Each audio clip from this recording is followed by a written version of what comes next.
This video is going to serve as either a refresher or a very short introduction to infrared spectroscopy. You will want to read and know a little bit about it beforehand or afterwards for sure.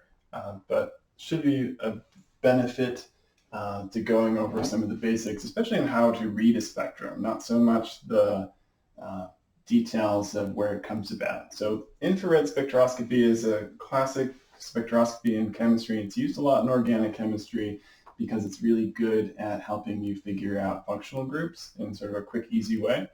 And fundamentally what we're doing is irradiating molecules with infrared light. Those molecules absorb that light, and then we look at an absorbance spectrum or a percent transmittance. So over a spectrum of infrared light, from our X scale from left to right here, nothing was absorbed. Some light was absorbed through here, resulting in a peak, right? Nothing light was absorbed again. So different absorbances of a broad spectrum of infrared light will give us this IR spectrum, so we can use this and figure out some information from it. So what's happening when a molecule absorbs light? So this is a cartoonish version of an ethanol spectrum. Please don't compare it to a real one. I'm probably going to be pretty far off, except for in really, really general terms. So this molecule will only absorb very specific wavelengths. And what happens when those wavelengths get absorbed is it results in molecular motion, specifically things that look like vibrations. So when a CH bond, right, so this carbon atom, this hydrogen atom, absorbs that energy, it causes a vibration. So literally, if this hand is carbon, this hand is hydrogen, it may cause those molecules to vibrate back and forth, right? And if it was in that specific back and forth direction, that would be called a CH stretch.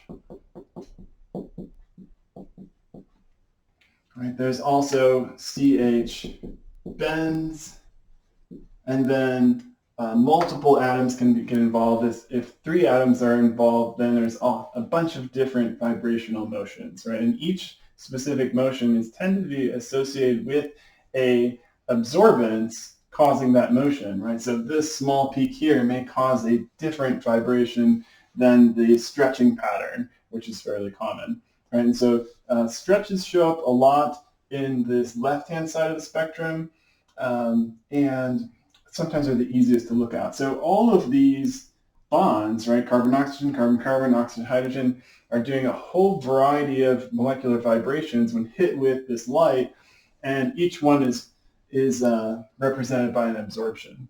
So the OH stretch tends to be broad on the far left-hand side, somewhere around 3,500, but in a range.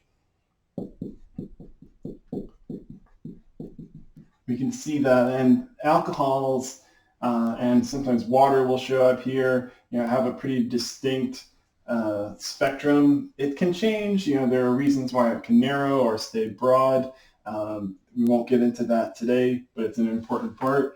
But it tends to show up here where a lot of other structures don't. This peak here is another key one. This is a CH stretch.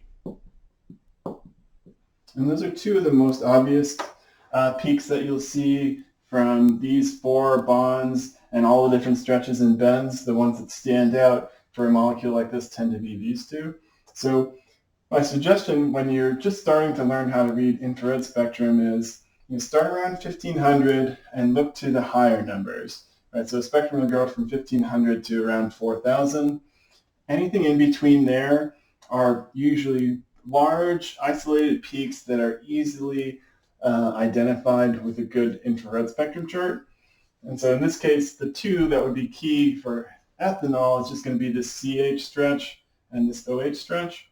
So when you're reading spectrum, starting at 1500 and looking to the left, we're trying to identify those peaks first. That's going to be the best way to go.